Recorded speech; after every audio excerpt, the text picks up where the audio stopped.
The 12 laws of karma are often presented to us on a silver platter as amazing life hacks that will change our lives. The idea of karma has entered the Western world and a lot of its meaning has been lost in translation. To truly understand karma, we need to take a step back from the westernization of this Eastern philosophy. Karma is often compared to Newton's law of cause and effect. This comparison might come close to explaining an aspect of the concept of karma, but it is a gross simplification of a more complex ideology. Karma is not a looming punishment or form of retribution. It is not meant to scare or threaten you with bad consequences for your ill-intended actions. Neither does it reward you with a winning lottery ticket a week after you helped an old lady cross the road. There is no such thing as instant karma. Definitions of karma. The root of the word karma comes from the Sanskrit word kri. It means to do or to act. The Buddha explained karma as this arises, that becomes.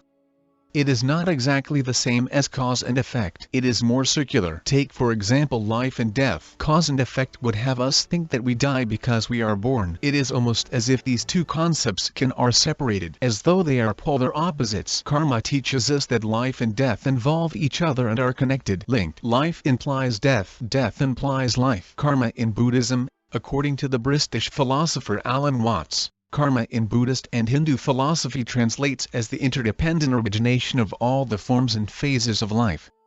You can simply ascribe an Eastern philosophy to a Western way of thinking without having a close look at its origin. You have to consider that karma is part of a bigger circular, spiritual picture. It involves reincarnation and knowing that everything is connected. Western thought does and give room for us to think that we are the fabric of the universe. But we are. Buddhism teaches us that we are not tiny, insignificant specks on a lonely little planet. We are in fact a part of everything around us, and everything that happens is happening as it should. It is not up to us to control the world around us. We have to control what is within ourselves, and by doing so, we become part of everything. Karma involves the idea of continuity of a pattern. People look for patterns everywhere. It is a part of our intrinsic makeup and a big reason for the survival of our species. When history repeats itself, it tends to do so with good karma or bad karma. Karma transcends many cycles of life, so you unnecessarily reap the benefits of what you sow in this lifetime. Karma is not an instant reward system. It is a set of values that are meant to teach us all to do better. The more good people do,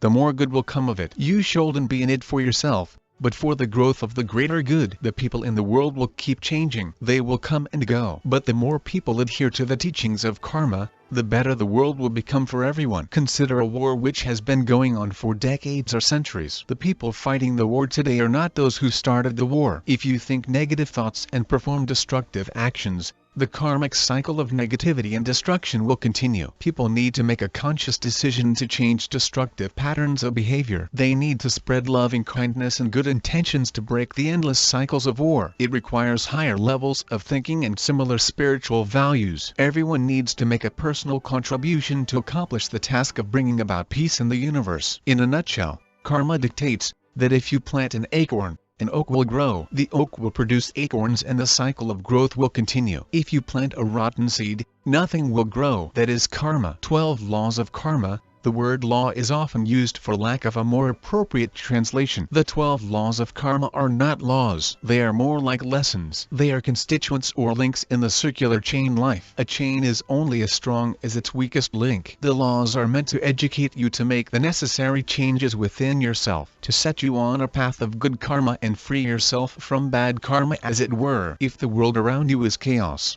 it is because there is chaos within yourself. Once you are at peace with yourself, you can be at peace with the world. 1. The great law: whatever we put into the universe will come back to us. 2. The law of creation: life does not happen by itself, we have to make it happen. 3. The law of humility: we must accept something before we can change it. 4. The law of growth: by changing ourselves, we change our lives. 5. The law of responsibility: we are responsible for what happens in our lives. 6. The law of connection: the past, the present, and the future are all connected. 7. The law of focus. We cannot think of two different things at the same time. 8. The law of giving and hospitality. Our behavior should match our thoughts and actions. 9. The law of here and now. We cannot be present if we are looking backward. 10. The law of change. History repeats itself until we learn from it and change our path. 11. The law of patience and reward. The most valuable rewards require persistence. 12. The law of significance and inspiration. Rewards are a result of the effort and energy we put into it. When bad things happen to us,